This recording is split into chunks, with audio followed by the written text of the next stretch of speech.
Hi guys, this is Jane Celia, i.e. Bethesda Star Targeted Shaman. So what I do in the morning is a little different probably than a lot of people do. Even if I wasn't targeted, it would still be different. Just trying to adjust these lights.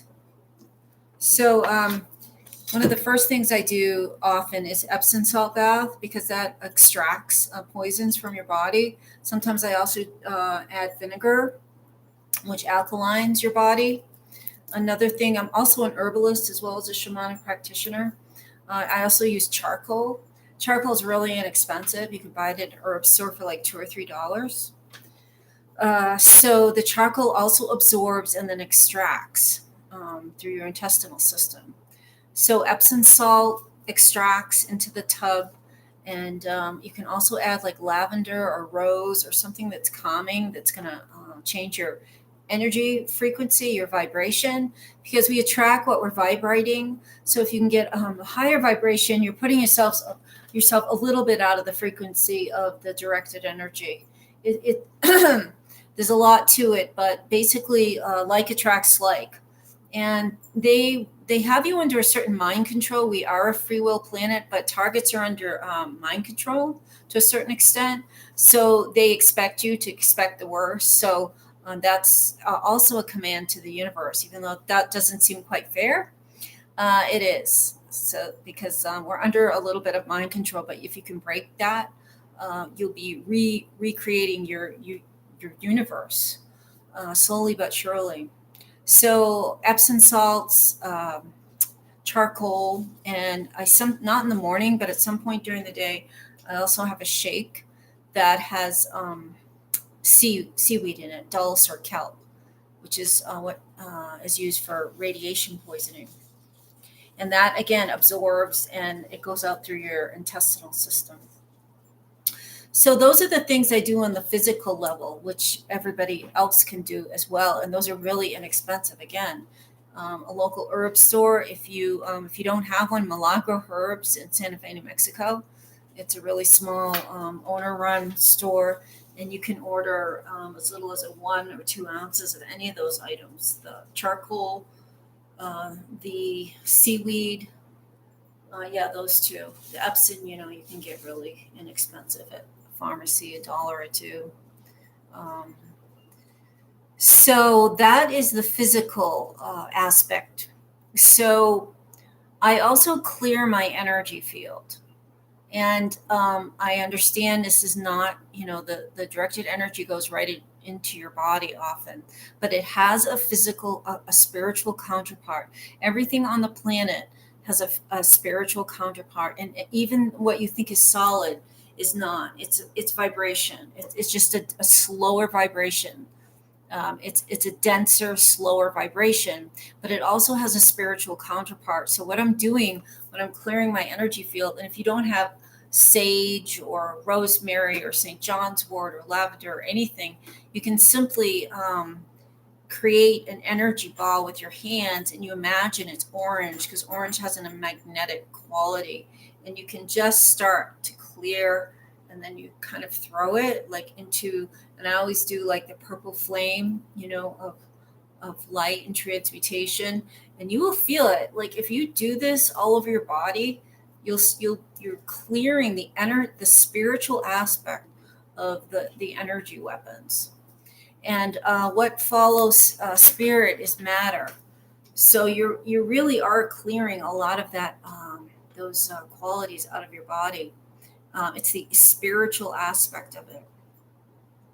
So as a shamanic practitioner, I also journey, which means I go into one of the three realms: a middle world, upper world, or lower world. And lower world is the vibrational frequency where the power animals live, sort of the mythological beings, all kinds of helpers. Some people call them totems. The Native Americans call them totems.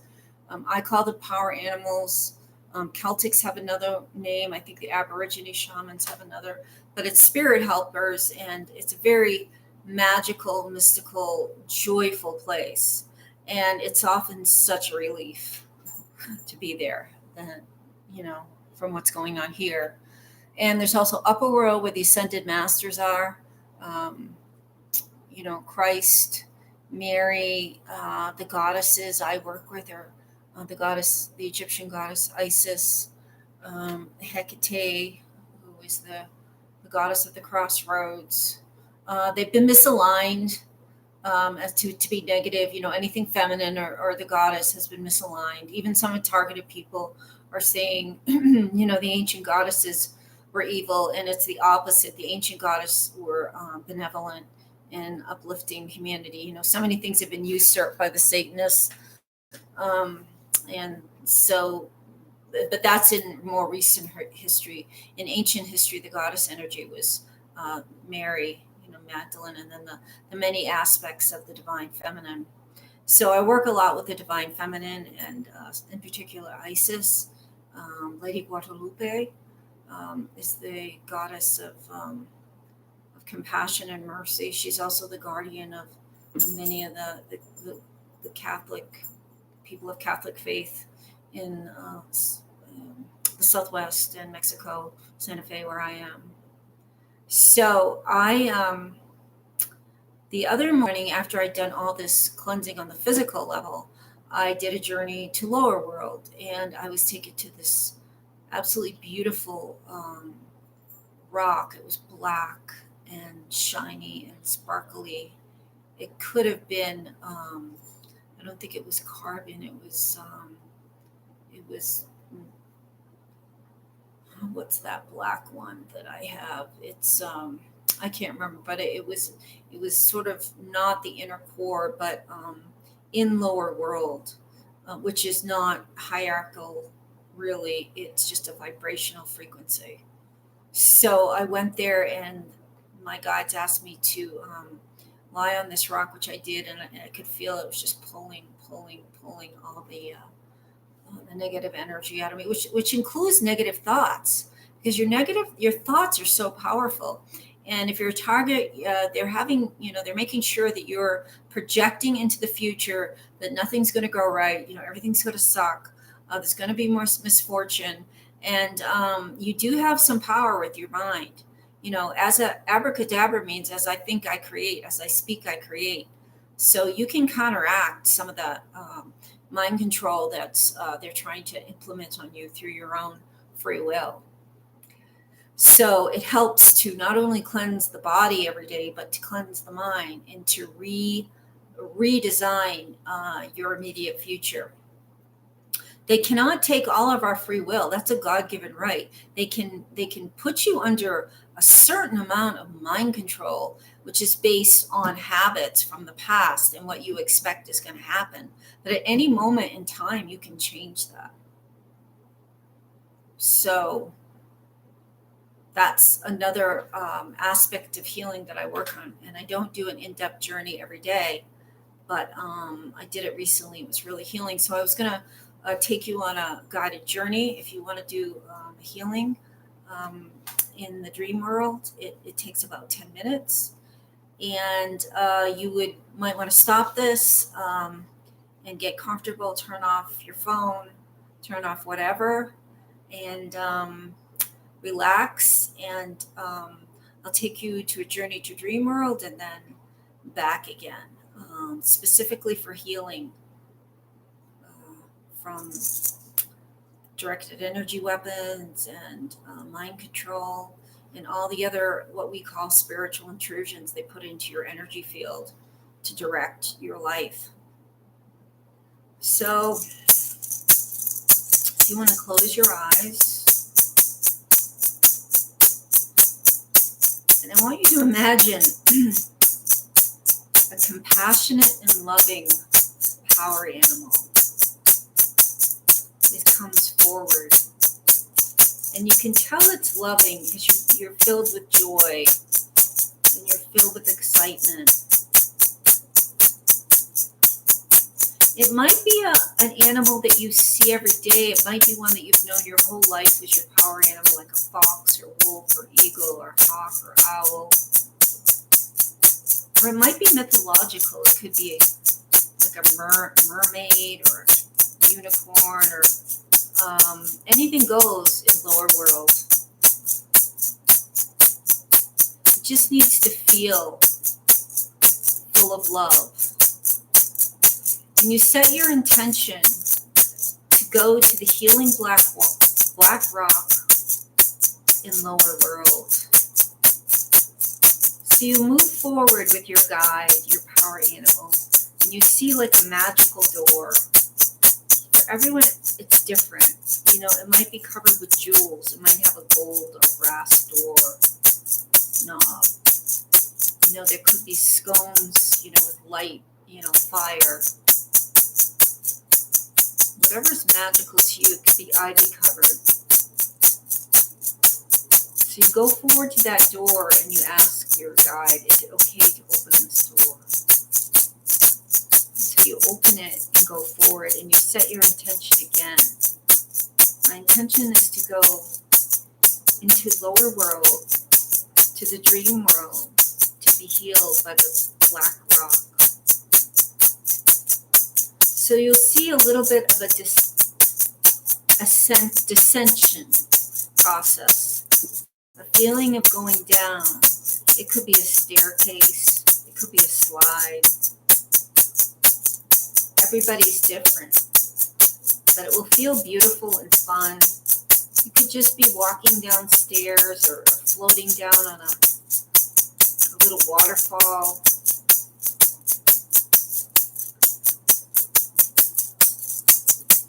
And when you get to the end of that, there'll be another door, an equally beautiful and magical door.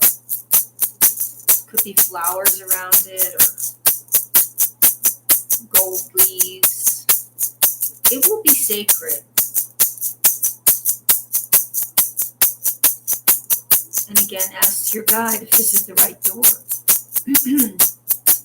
And you walk through together and set your intention again to be healed by the lower world magical black rock. You walk on a path, you might see streams. Everything is more colorful, more vibrant,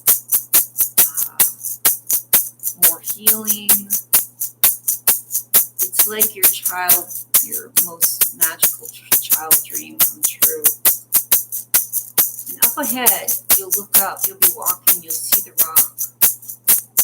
It's sort of a grayish black, and it sparkles. It feels kind of welcoming and warm.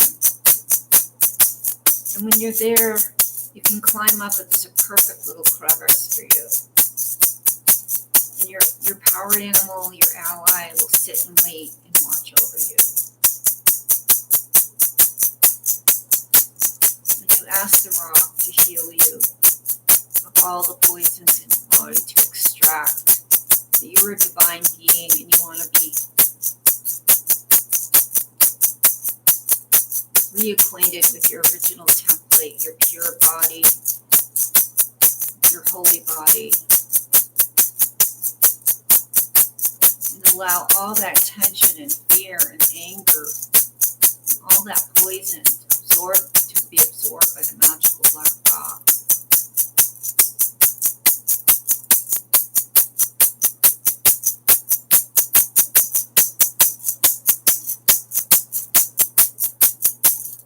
You can close your eyes on the rock, or you can look around.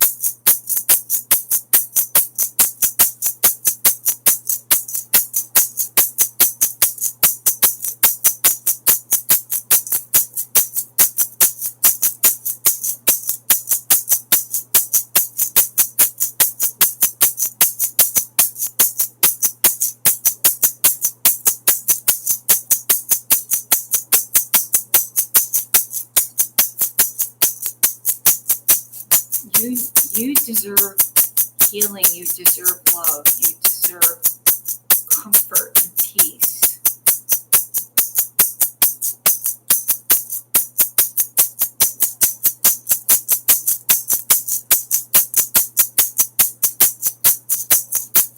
You can also ask for the healing rock to remove all negative thoughts that aren't your own, that aren't from a divine source, that are not of your highest interest. They're not part of you.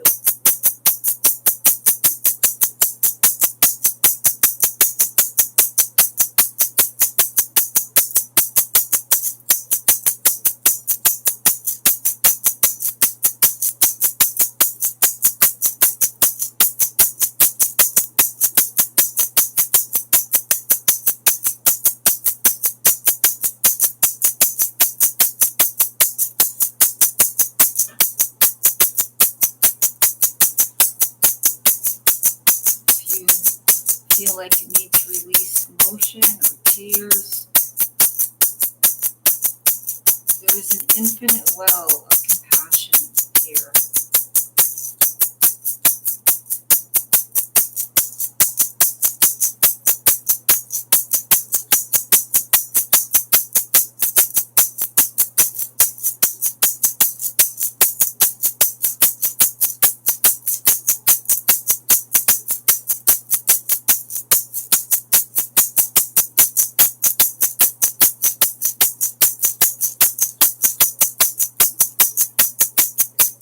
And when you are ready,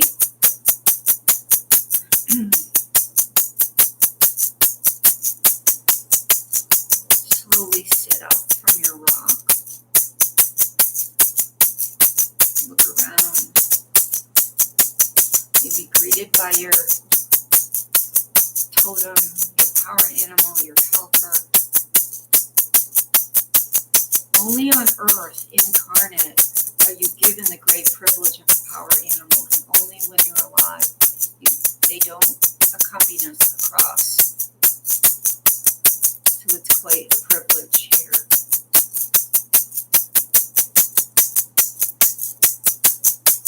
Your power animal will guide you. You're going to retrace your steps exactly.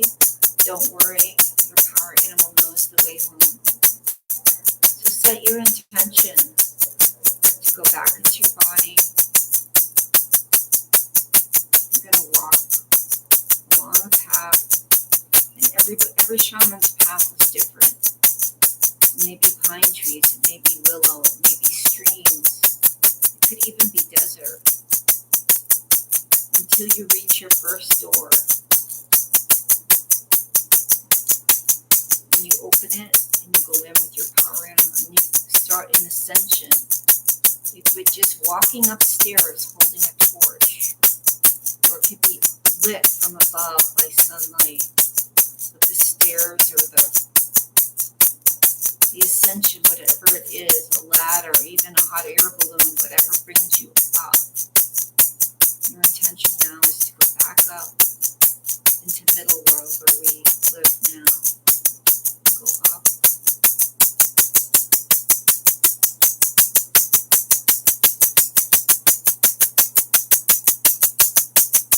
You get to the top, and there's the second door.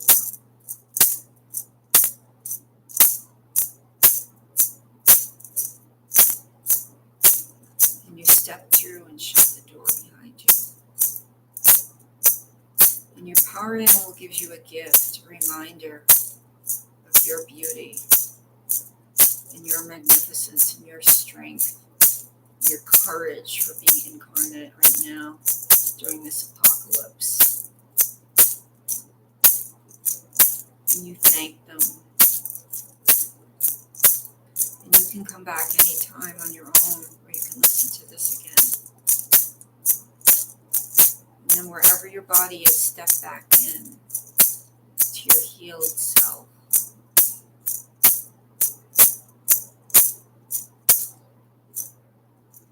So that's one of the journeys I do. I do all kinds of healing journeys. Not every morning, but once or twice a week.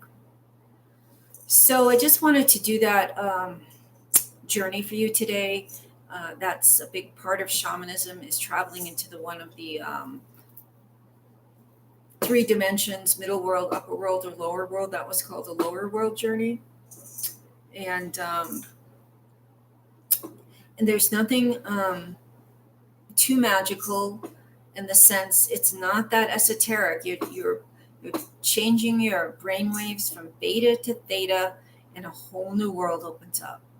You don't need sacred herbs, 90% of the shamans around the world use a drum beat, a rattle, dance, to achieve an altered state of mind, or a shamanic state of consciousness that Michael Harner calls it. It's just being human. It's just being human to be a shaman. It's just your expanded self. So lots of love, everybody, and I hope you're doing okay. And I think there's going to be a break soon. I think we're going to reach this point of no return, and there's more and more light coming. Keep speaking your truth, making videos, sending love, light, healing, truth, because directed energy weapons is a very low vibration, and it could be untangled. The thought that made it, the spirit behind it, can be untangled and healed and disseminated. And I'm hoping to train a lot of shamans, and we could do it all together. And because even if you take out the mechanical part of this, the spiritual counterpart is going to remain, because that's what created it. So as a shaman, you can unwind the original blueprint that created these AI. So again, lots of love, and take care.